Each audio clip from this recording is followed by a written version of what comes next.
Good evening, everyone. Glad to see you here at this event on a Sunday night when it's already getting dark so early and your thoughts have turned perhaps to work tomorrow morning. I'm glad to speak to you about work. This is not going to be a sermon. This talk will be sort of soaked in Scripture, but I'm not going to stop and say turn to such and such a page in your Bible very much. I will say one other thing about myself, and that is, if you want to ask a pastoral question, I've been a professor about 21 years and a pastor about 16 years. So we can go either way with this if you like. I'm a little bit more professor, but I'm happy to be a pastor. So let me just start by telling you a story about somebody who is at work. His name is Mike. It's not actually his name, but this really happened. Mike is the chief financial officer of a media company. His company owned magazines and newspapers and radio shows and TV shows, mostly news. And then one year, his corporation acquired the Jerry Springer Show. And then a little bit after that, they purchased a softcore pornography outlet or producer. And Mike's a Christian, elder in the church, very dedicated man. Some of his friends have been saying to him for years, Mike, you really should not be in the media. You're going to find yourself forced into a position to compromise. You're gonna have to deny your Christian principles. It's a cesspool. You need to get out of there. Mike said, no, I believe God's called me to this corporation where I'm working. And then, of course, when they got Jerry Springer Show and the pornography producer, they said, see, we told you. And he said, well, I'm one of the chief officers. And I think I'm supposed to resist this, not just to run. And so he talked to the leadership a bit, didn't really get anywhere, and then went to the next board meeting. At the next board meeting, he said, these recent acquisitions, the Jerry Springer Show and especially the pornography producer, violate our charter. They're contrary to what we said we would do when the state gave us permission to exist. And therefore, when the regulatory agencies find out, we're going to be in trouble. And the board said, well, they'll never find out. There's nothing in the descriptions that'll tell them that these are illegitimate enterprises run contrary to our charter. And he said, oh, they will find out. Well, how will they find out? I will tell them. And the board said, you'll do what? He said, I will tell them, which I'm morally and legally bound to do. Now, of course, that was a high-stakes move. He knew they could quite well be fired in the next 10, 15, 20 minutes. Or, on the other hand, he could have his way. He won. They sold the Jerry Springer Show. They sold the pornography outlet. So far as I know, Jerry Springer maybe still exists. I don't know about the pornography outlet. But his company, so far as he was able to lead it, stayed clean. And Mike took a risk to live a life that he considered to be godly. Now, a lot of us face questions like this. In fact, I would say almost everybody who works eventually faces a problem somewhat akin to this. And so we're confronted with questions like, in a situation of moral compromise, should I resign? Should I get another job immediately? Or maybe I can't imagine that. I don't have any financial cushion. Maybe I should start looking for another job immediately and get out as fast as I can. Or should I stay at the firm and try to change the firm for the better? So that's what Mike did. Around more or less the same time, a few years ago, I spoke to a woman named Lisa, who's a software engineer. And she had an opportunity to work in a technically fascinating challenge. The challenge was to improve the distribution of lottery tickets in her state. And she thought she could do it. She could save money, more money for the state, quicker, more efficient systems. And she was just convinced that she could tackle this problem very well. It just so happened I spoke at her church about work, and she said, Dr. Doriani, suddenly I'm not sure that I should do this because, and then we finished each other's sentences, because of course lotteries prey disproportionately on the poor. They're basically one of the most regressive taxes there is. Maybe I shouldn't do this. And she was senior enough that she could simply say, I won't do that to her management team. And so she stayed clean by avoiding it entirely. That's an option. Then a little while after that, I talked to a young woman named Libby who works for a marketing firm, And among the things she does, she writes copy for a well-known company. I won't say what the name of the company is, but they produce high-end, high-yield, disease-resistant, less water-demanding seeds that are distributed all over the world. And while it's true that their seeds do move land out of unusable to usable, inarable, non-arable to arable land, it's also true that there's a downside to some of those seeds, and she's not quite clear, morally speaking, that she believes everything she's told to write about this company. And so she wonders what to do next, but she's young, she doesn't have power. Most likely, if she's going to keep a clear conscience, she's going to probably have to move to another firm. Those are some of the challenges we face as Christians as we strive to live with integrity and yet work in a world that's full of moral complexities. But before we go too far down that road, what I'd like to do is share 12 principles. And you have a little handout, and somehow they managed to get all 12 of the principles in this tiny little handout. Unfortunately, you aren't able to read it because it's dark, which is why I'm standing up here instead of down there among you. But here goes. I want to give you 12 principles, and this will be pretty fast. 12 principles that ground everything we know and do at work. These are from sort of Genesis to Revelation. So the first thing I want to say is, of course, this isn't even principle number one, but the first point is that God is a worker. And you notice, perhaps, if you've read intellectual history or religious history, comparative religions, that a lot of the gods of other religions don't work. So the Greek gods kind of lazed around Mount Olympus. And the god of Buddhism probably doesn't even exist anyway, even according to the Buddhists, so it doesn't matter.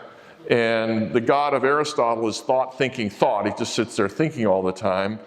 And the god of the deists creates and then wanders off and does whatever he wills. But God works. In fact, Jesus says during his lifetime that his ministry was work. He's working until now, he says in one place. So God works, and when he made people in his image, we are workers. Now you may say, well, I'm a stay-at-home mom or dad, or I'm retired, or I'm still a student. That's your work. Your work is, you may not be paid. To be paid is a separate matter. Your work, if you're 70 years old and you're not being paid anymore, is to use your free time well.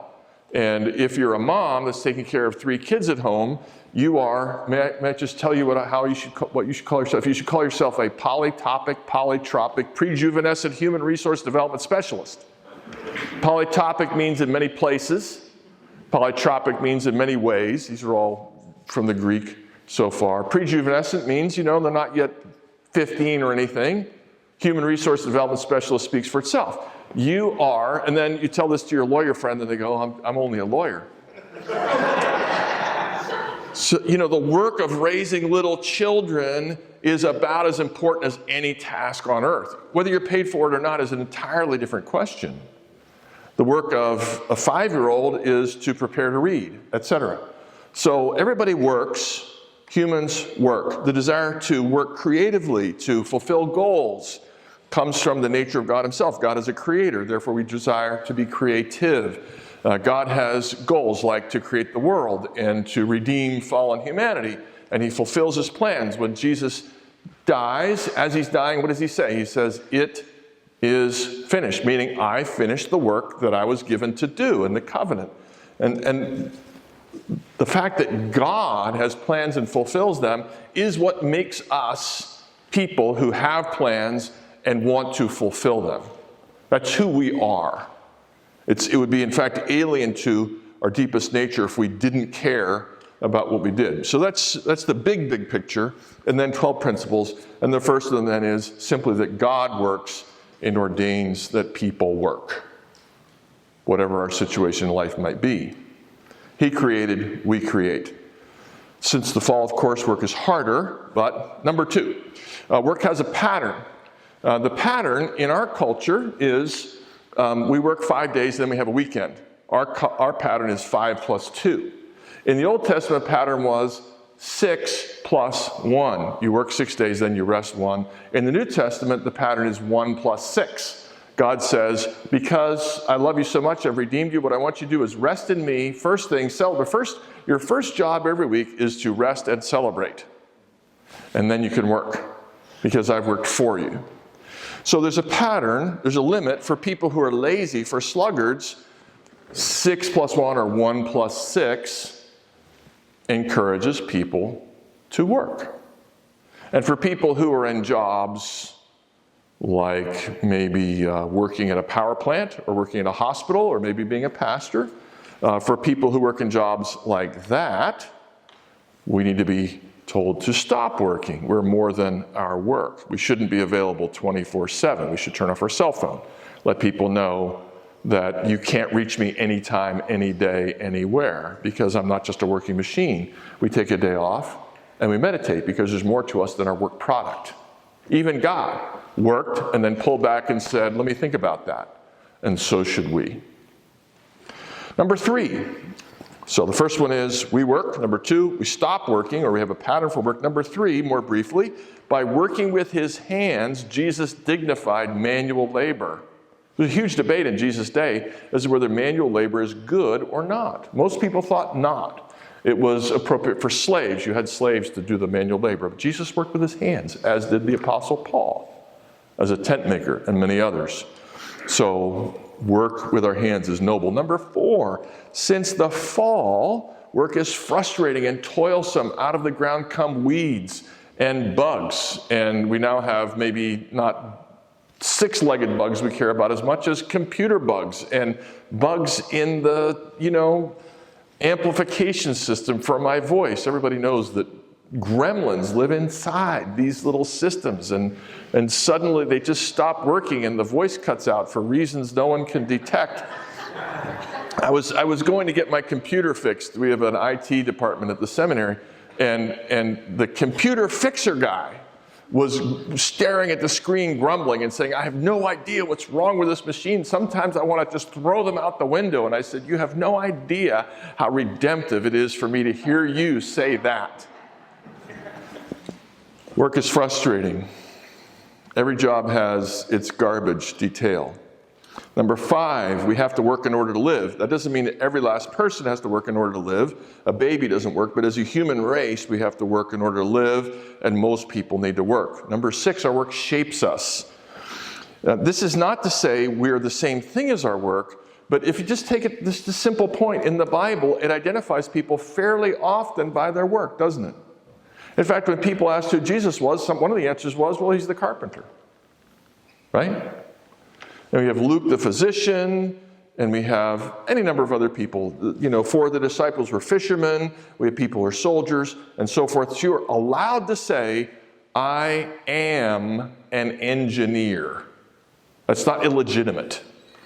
There's more to you than being an engineer, but you are an engineer. And when I say I am an engineer, I'm a professor, that reveals things about who I am or who you are. Number 7, however, work and vocation are not identical. By that I mean that everybody does work at some point in their life that isn't exactly who they are. So Jesus was a carpenter, but he wasn't essentially a carpenter. And Paul was a tent maker, but he wasn't essentially a tent maker. And a lot of people, I know an architect who, trying to get her first job out of school, was a nanny for 6 weeks or 6 months or 3 months or whatever the case might have been. So as she was a nanny, that was her job, but being an engineer is her vocation. So we're allowed to be somewhat at odds with our work sometimes because it isn't quite our vocation. We might not be finding the right spot. And maybe we will, Lord willing, we will find that spot. Number 8, the Lord assigns places of work, and yet people can move around too. Now I get this from 1 Corinthians chapter 7, which I'll come to a couple more times, or at least one more time, which says, in one of the most amazing social statements of the Bible, were you a slave when you were called? Don't let it bother you. But if you can gain your freedom, do so. Now that means if you've been enslaved, you're in a household, you're working for somebody. Slaves were given names like Secundus. You know what Secundus means? It means number 2. It means, hey, number 2 slave. Another slave name, you ready for this, was Primus. So it's very depersonalizing. You're not free to go where you go, you don't even get your name. So nonetheless, you can stay there and you can serve God there. But if you can gain your freedom to do so, which means we're free to move, but we don't have to move when life is difficult. And maybe we'll talk about that more later on. Number 9, God respects all human abilities. He expects all of us to exercise talents, bear fruit, and whether society values what you do or not, God values what you do. Number 10, there are a lot of jobs that wouldn't even exist apart from the fall. That does not mean they're bad jobs. Undertakers would not exist without the fall. Surgeons wouldn't exist without the fall. Police officers might possibly exist, but only to direct traffic, not to apprehend criminals, right? So the fact that you're merely mitigating problems doesn't mean your work is meaningless. Jesus merely mitigated the problem of sin. So mitigation of difficulty is fine if God has called you that. Number 11, God calls everyone to full-time service. It is not true that Nick Piotrowski and Corey and I are full-time servants of the Lord and you are not. We all serve the Lord if we're doing honest work day by day. And the last one is that all of us can and should be the hands of God, by which I mean you have the privilege of answering the legitimate prayers of God's people.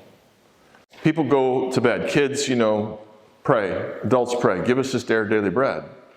And farmers get up and plow the fields and plant the seed and harvest it and thresh it. It's collected and made into bread at bakeries and delivered by delivery truck drivers. And so all those people are answering the legitimate prayers of God's people for their daily food. And if you doubt the value of your work, I simply ask you to ask yourself this question: does my work answer the legitimate prayer of God's people? For most of you, I think, maybe all of you, the answer is yes. Okay, so those are the issues, big issues, and then 12 principles. And now I would like to talk a little bit next about dispositions. I don't know if Nick didn't really say this. He started off with that sentence. I like that sentence. Can I say I like that sentence? I worked on that sentence. I wanted a snappy first sentence, and I appreciate that you liked it. I tried to have a poetic ring to it. It felt poetic a little bit. Good, thank you for agreeing with me on that. So to some extent, I'm trying to encapsulate my entire book, not really, but like 6 chapters, at least the highlights. So I want to talk about the dispositions for work now, and especially the need for regular faithfulness. I'm going to start with the story of a woman I'm going to call Abby. And Abby was graduated from college, a very, very talented person, hardworking. And so she got a job at a Fortune 500 company in a very appropriate sort of grinded out, horrible beginner job. In a tiny windowless office with this quasi-tyrannical boss who didn't really care about her. And she was supposed to set price points for women's clothing for middle-aged women who were not cool. She was in charge of, she's very athletic and beautiful, and she's marketing clothing to 52-year-old women. She's 22. And she didn't like her job, she didn't like her tiny windowless office, didn't like her boss. But her boss wasn't altogether bad. One day her boss said to her, Abby, what you really need to do is go to one of our stores sometime. Why don't you just stand for 2 hours and just watch the women shopping at our store. Shopping for your stuff. And we're having a conversation, and she said, so this is what happened when I went to the store. She said, I listened to the women who were talking, and I'm quoting what she told me now. One of the 2 women are shopping together. It's close to Christmas time. And one says to the other, you can see that these sweaters are very well made. And then turned them inside out and said, this is well sewn. And then they felt the material and they said, this material is going to last. And then one of them said, the prices are really good. I would buy 3 of these if I could afford them. And then suddenly it dawned on Abby that she was setting price points on sweaters that, no, she would never buy, but they're good sweaters, they're well made at a reasonable price, and she had priced them so that they were within range of these women. And she said to me, then I realized, I'm quoting her, these are quality sweaters, there is a fair price, I have a place in that. And it isn't my job to get middle-aged women to buy what I would like. Who am I to judge the taste of middle-aged women?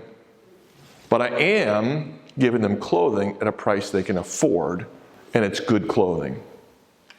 And that was transformative for her. She realized what she was doing was important.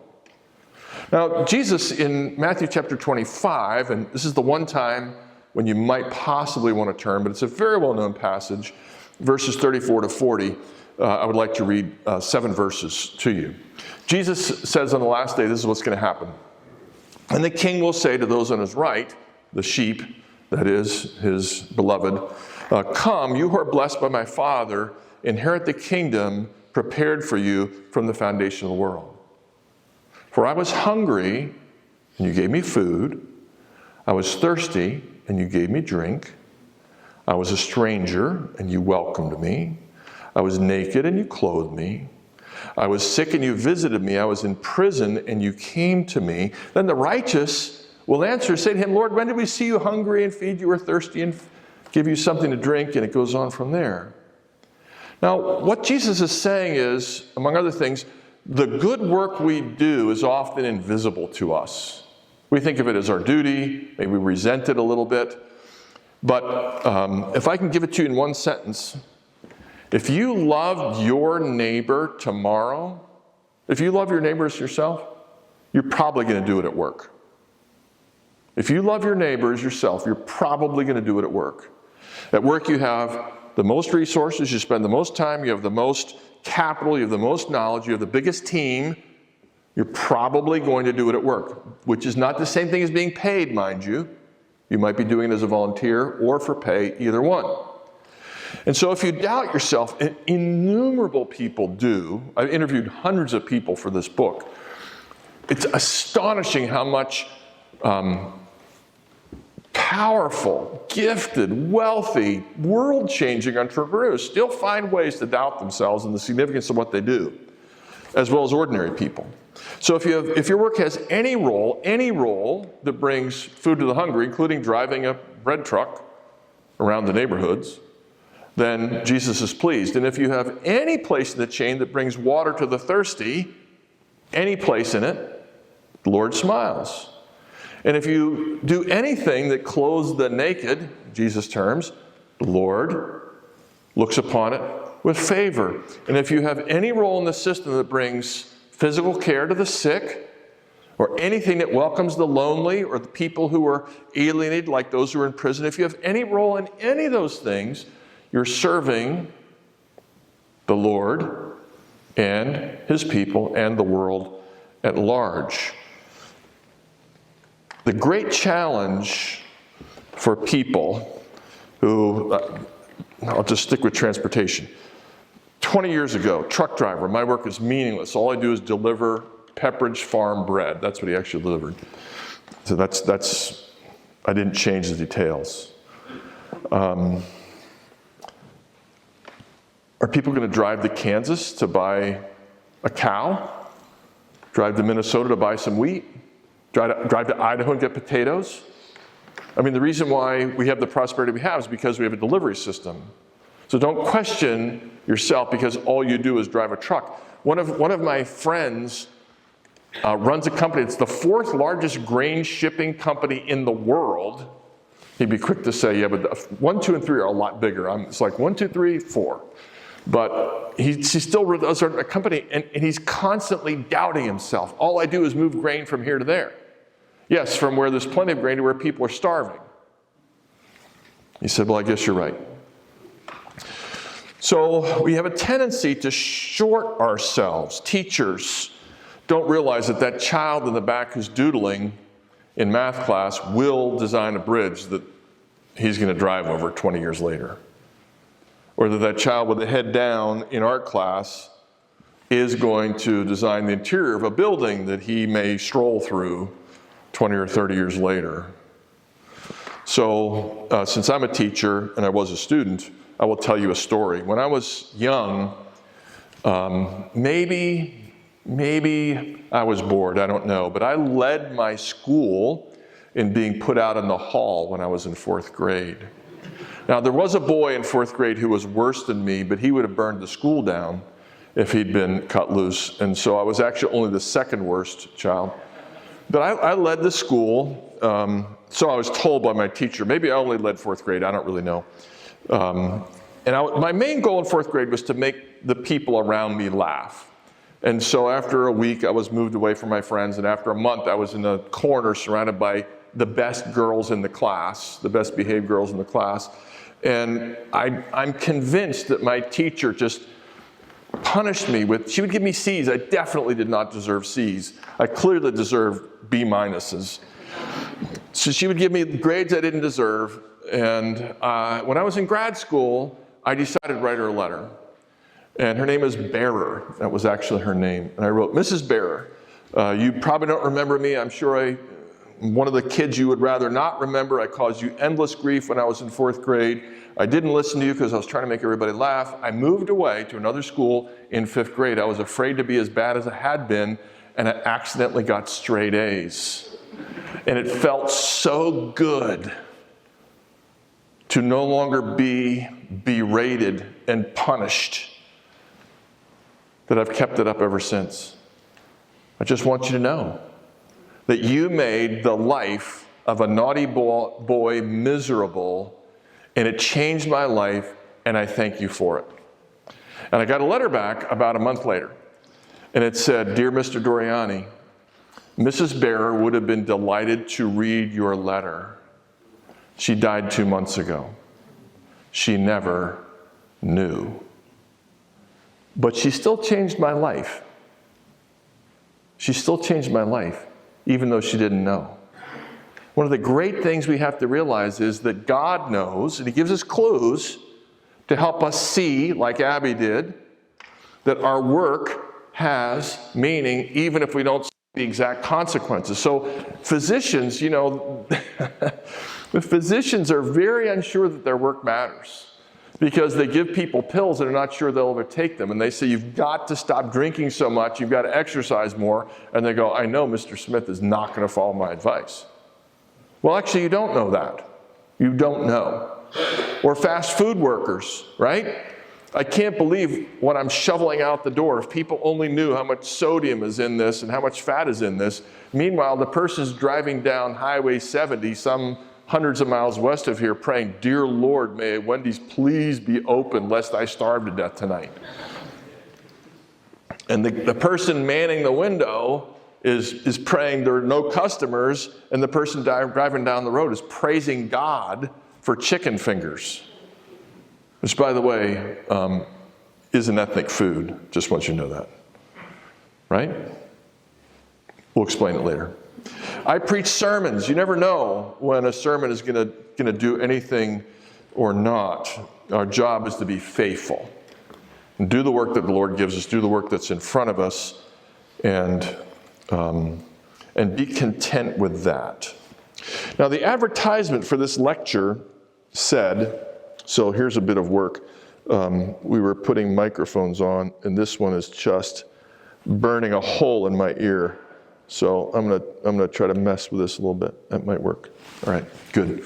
So the advertisement said that whether you're looking to teach children or operate a cash register, which they didn't really talk about, or perform complex surgeries, we all have the ability to change the world. So teaching children, teaching 4th graders, teaching 4-year-olds, delivering bread in a truck. How about changing the world? Is there a place for changing the world? So what I want to do is talk about, this is number 4, bold plans in the proper place for ambition. I want to talk about a paradox of the things I say in the book. The one that makes the most people upset is coming in a couple minutes. So I want to have you not be upset with me by preparing the way for this, okay? So would you agree with me that all honest work is honorable? Would you agree with me on that? Agree with me? Good, hands up, you agree with that? Okay, all honest work is honorable, which includes mopping floors, right? And washing dishes, and unloading trucks, which are 3 jobs I had historically in the past, although I still wash the floor at my house. All right, so we agree with that. All honest work is honorable. And all honest work can please God, and it all counts in God's presence. And the Lord is pleased whether you're washing dishes or scrubbing floors or doing surgery. We agree on that? Okay, you all heard me say that, right? Good. So in one sense, all work is equal, in the sense that we can consecrate it to God, it can be holy, we can please God. We might even say, all tasks have dignity. We might even say that the person who is just hired as a janitor to scrub floors at Google or Amazon has an easier time pleasing God than the egotistical, self-important, devious CEO who is culling your information no matter what they tell you. Right? So would we agree that maybe it's easier for a humble janitor to serve the Lord than the CEO? Maybe. Maybe. Maybe not. Nonetheless, having said all that, it is true that the CEO has a more strategic job, a job that can have more influence. So in some ways, all jobs are equal, all can please God, everything has dignity, but in other ways, not all jobs are equal. Let's take a very simple illustration that actually came up in a conversation I had with a high-end surgeon who said, I'm the best scalpel scrubber I know. I know what it takes to make a clean scalpel. Now, he's also a world-famous surgeon. So he's a world-famous surgeon, but what he boasts about is he's the best scalpel scrubber around. All right? So who would say, let's make this into a woman who's a pediatric heart surgeon. She has, women have this fine dexterity. So we'll make it a woman. And she wants to serve the Lord. She's a Christian. She wants to stay humble. And so she says, my status as a world-famous pediatric heart surgeon, cardio expert, and surgeon is tempting me to pride and egotism and to treat people poorly. And so to serve the Lord better, I can scrub scalpels, and I'm going to scrub scalpels to the glory of God. And I'm going to please God by scrubbing scalpels every bit as much as I could when I was a surgeon, right? Because all honest work pleases the Lord, right? And besides, so I'm going to stay more humble, and I'm going to still be excellent at what I do. And the truth of the matter is, surgery is also pretty stressful to me. Because I know if I make one little mistake, I can cut a nerve or cut a heart muscle, somebody could die, and it's just a tremendous burden. So I'm going to scrub scalpels, right? And what are the people going to say to her? The parents are going to say, my child's heart has a hole in it, and you're the best surgeon in the Midwest. And I don't really care about your ability to scrub scalpels. There are thousands of people who can scrub scalpels. You are the person who's most likely to save my child's life. So get in there and operate and find another way to be humble, right? Because some work is more strategic than others. It doesn't mean it's more dignified, it doesn't mean it's more holy, but it is more strategic. So one phrase I want to use is the one that makes people upset, is that we should serve God with our highest and rarest gifts. Find what your rarest and most significant gift is. If you can find it, and God gives you opportunity, you should use it. That does not mean that the person who can only wash dishes and just not a very talented person in this world, that does not mean that their work is unimportant. It means that all work matters, and we should all do work that matters, but if you can do work that is strategic, you should.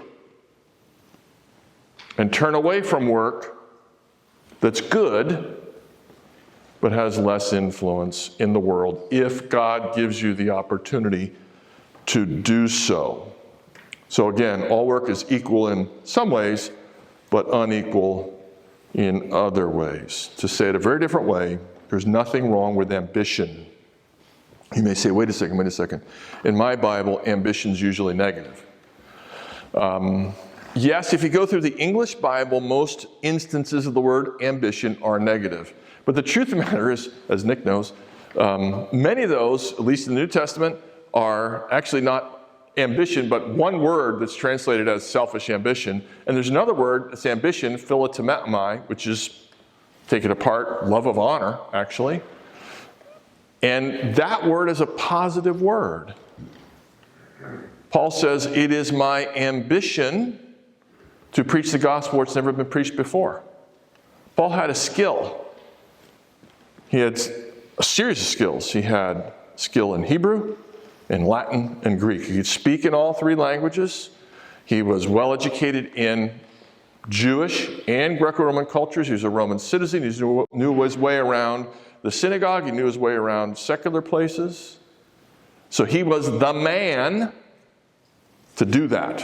And it was his ambition to do what he was uniquely prepared to do. And we have a right to do the same thing.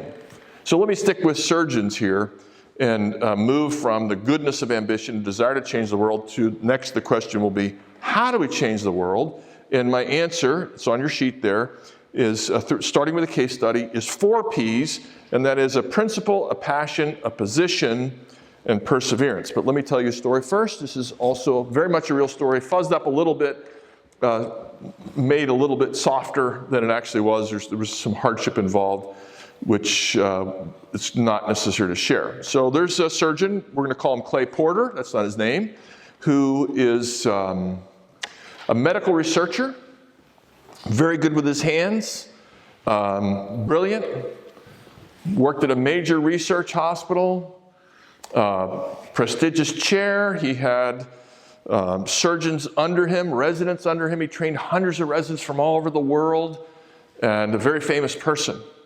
And he operated on parts of the body, I'm going to say from about here to here, lots of soft, sensitive tissues, and he would dig cancerous tumors out, tumors that when he first started would kill every last person, and then half the people, well, then 80% died, then 50% died, then 20% died. Now almost nobody dies because of his work and the work of his collaborators. And people came from all over the world to study with him.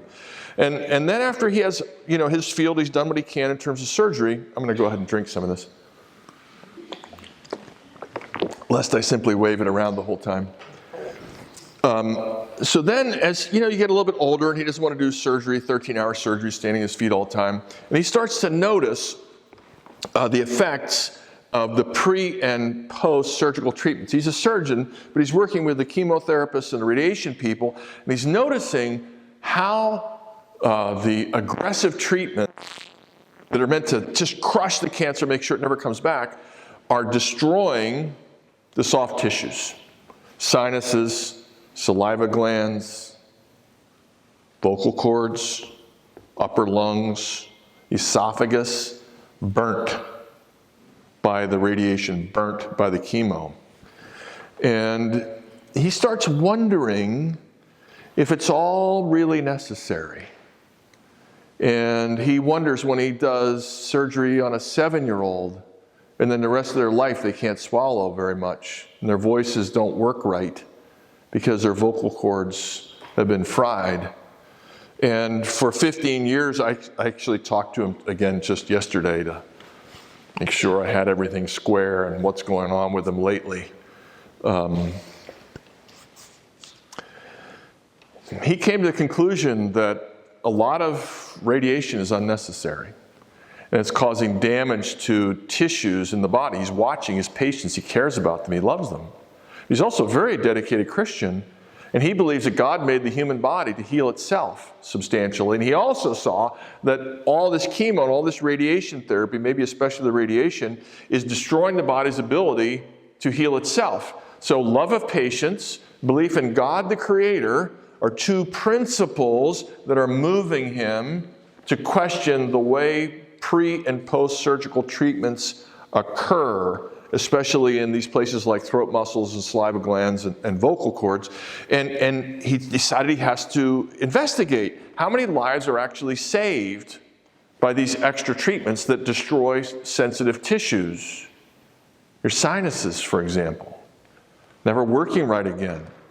And he finds that the number of people who die when you drop the radiation, the extra cases of recrudescence, that's the term of cancer, are very, very few. But then he's working in a hospital where he says, okay, we have to use less chemo and less radiation. And guess what that does? That threatens people's jobs.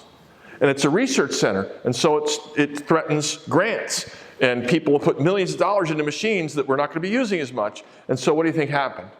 When he started proposing less chemo and less radiation, what do you think happened? He has opponents, doesn't he? And so the next question is, how is he going to persevere? Remember, the 4 questions are passion, principle, position, and perseverance.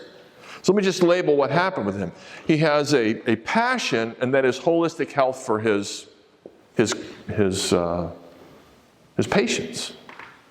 As a position, he's a research professor, so he has a lot of clout. On the other hand, he doesn't run the hospital. It's a big hospital. It's a research center, and there are other professors who have a rank as big as his. So let's see, he has a passion for his patients, he has a position, he has a principle, and that is that the number one issue is not survival rates. That maybe as a Christian, living longer isn't the ultimate thing. Maybe a little bit shorter life, but a better quality of life is something a Christian could embrace, because after all, we believe in eternal life. And then he has to ask the question, if he's getting a lot of resistance throughout the hospital system, is this the place where he can persevere in his research and carry it to the end? Should he stay? Or should he look for another place that doesn't judge everything by survival rates? I don't know if you know this, but some hospitals, everything's survival rate. In other hospitals, it's quality of life, and they use other measures. And so in the end, he could have stayed where he was, for sure, but in the end he said, you know what? I think I'm going to move to a place that is enthusiastic about my lines of research, and I'll be better able to get it to the rest of the world and recruit allies for my work. So I'm just labeling it now, if I may. So if you want to change the world, 4 Ps, right? A passion, something you see, something you care about. I don't know how many of you are from this church, but this church is a passion. How old is this church? How long has it been in existence? About 10 years. About 10 years. So somebody said, by golly, we're going to start a church. And then somebody else said, I've known Nick for a few years, not a long time, but not 10 minutes, for a few years.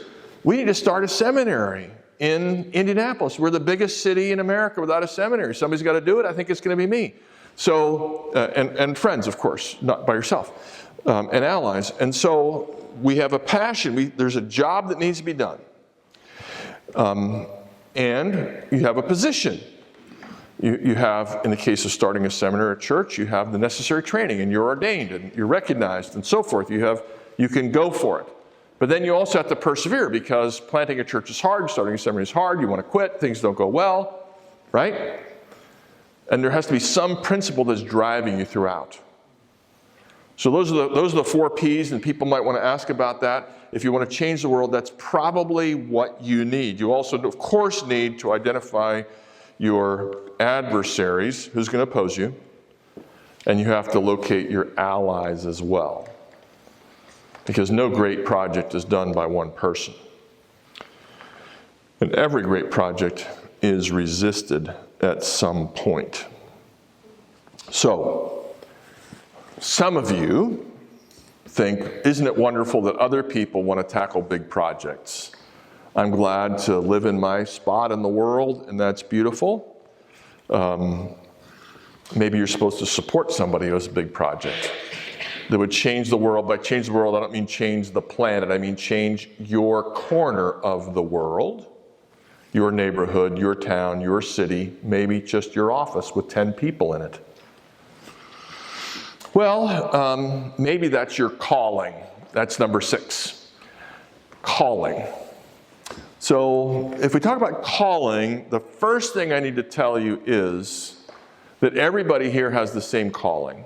The most important calling we have is one we share in common, and that is the call to Christ, to faith, to be conformed to Christ,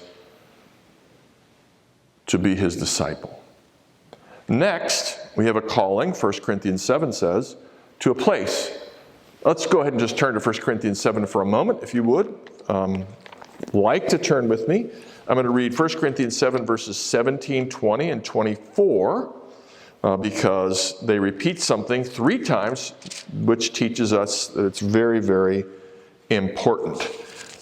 1 Corinthians 7:17 says, only let each person lead the life that the Lord has assigned to him and to which God has called him. This is my rule in all the churches. And then in verse 20, each one should remain in the condition in which he was called. Number 24, so brothers, in whatever condition each was called, there let him remain with God. Now, the point of this passage is that while our first call is a call to Christ, our second call is actually to a position. And the quotation I gave you earlier, were you a slave when you're called, is from this passage. And if you were, don't let it bother you, but if you can gain your freedom, do so. So God calls us to a place, and he calls us in a place. So the phrase bloom where you're planted gets overused and kind of seems sappy to me a little. So let me give you a fancier word for it. The word is ascriptivism. And it means that you are ascribed a place in life, and very, very often we find our calling in our place instead of looking for the place of our calling. You end up somewhere and you ask yourself the question, is this my place? Is this my skill set? Did the people who hired me here know what they were? Did they know me better than I know myself? Did they see something in me that I didn't see? Will I develop skills in this place that I would never have developed anywhere else? Even if it's driving a truck or washing dishes? Did I learn things? Unloading trucks that I needed to learn? And so we should first of all think, I'm going to learn everything I can in my place. Now, if you look at 1 Corinthians 7 as a whole, I know I'm going over this fast, but if you know the Bible, this will make sense to you. The principle about a place in life is this, in 1 Corinthians 7, stay unless, because. So it starts off with the person who's single is thinking about getting married. Paul says, if you're single, stay. Unless you're burning with passion, in which case go ahead and get married, because it's better to marry than to burn. Stay unless because. Got it? Second one, non-Christian married to a Christian. Christian has got a pagan spouse. They asked Paul a question, should I divorce my spouse because I can't follow Jesus when I'm united to a pagan? Paul says, stay in your marriage. Unless the unbelieving partner wants to leave, in which case let him leave, because God has called us to peace. Stay unless because. Were you a slave when you were called? Stay, because you can serve Christ anywhere, unless you can gain your freedom, because the free person, everybody's a slave of Christ, but the free person does have more opportunities to serve the Lord. So stay unless because. If you're not sure you're in the right place in life, the first word is stay. Find your calling where you are, unless there's a good reason to change, and then you would have to fill in the because. Now, if you're the kind of person, I don't know how many, I'm trying to gauge, we got some younger people, middle-aged people, older people. If you're the kind of person still looking for your calling in life, you're really not sure what you're supposed to do. If you hang around Christian circles, and believe me, if you come for an hour-long lecture on Sunday night, you're the kind of person who hangs around Christians. If you hang around Christians and you ask questions like, how do I find my calling? The short answer is, that people give always is, what you want to do is look for a match between your internal call and your external call, right? Who's heard that? 5 people. You've all heard it. Stop it. Internal call is what I want to do. I want to be a magician. External call is there are very few jobs for full-time magicians. So maybe I should be an engineer. Because actually I do have an engineering degree.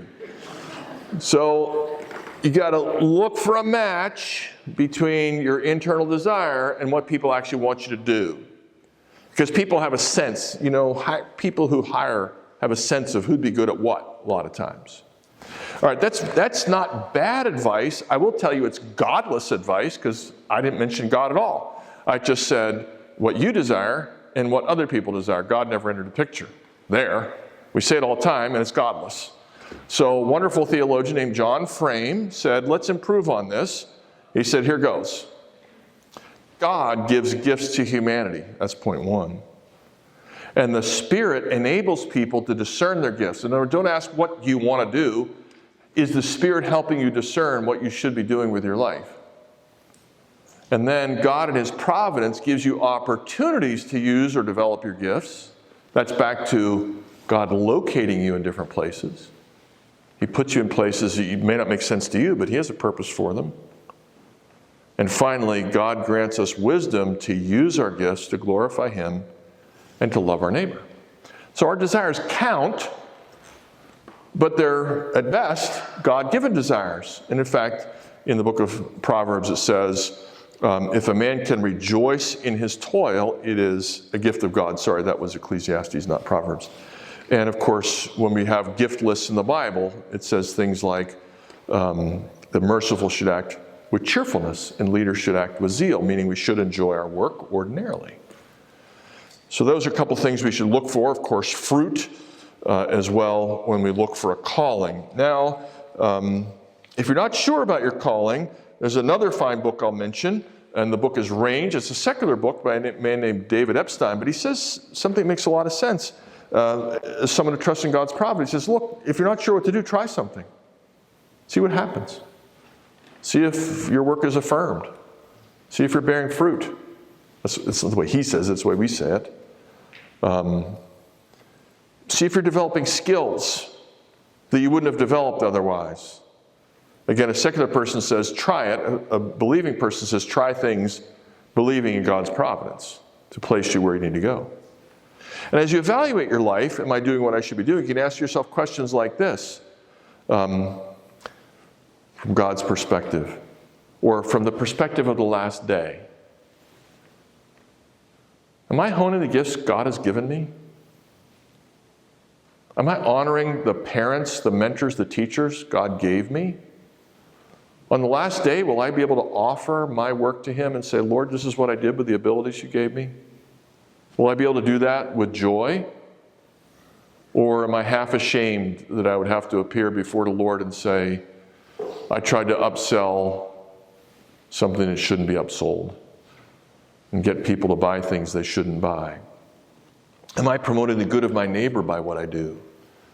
Do I believe with a straight face that I'm loving my neighbor as myself as I do the work I'm doing today?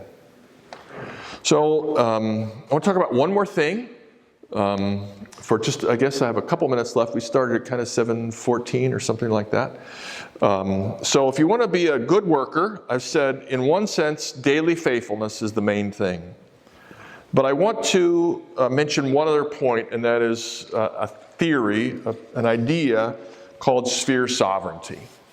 And sphere sovereignty is a term that was coined by a man named Abraham Kuyper. Who's heard of Abraham Kuyper in this room? Most? Oh, great, wonderful. Abraham Kuyper started off his life, his professional life as a pastor, did that for a few years, decided that his society had a lot of corruption, and the way to work on society at whole, at that time, he lived 1837 to 1920, was to start newspapers. He actually ended up starting, I think, 5 newspapers. So he learned communication that way, and he also learned business. And then as time went by, I thought, the real source of direction in a society is its university. So he started a university, still a major university to this day, Free University of Amsterdam. And so he was an educator. And then he decided, well, it's hard to get these things done without some political influences. So he started a political party, eventually became the prime minister of the Netherlands. So we would say he had an interesting career, right? But beyond an interesting career, he worked in a lot of spheres. He worked in for-profit and not-for-profit.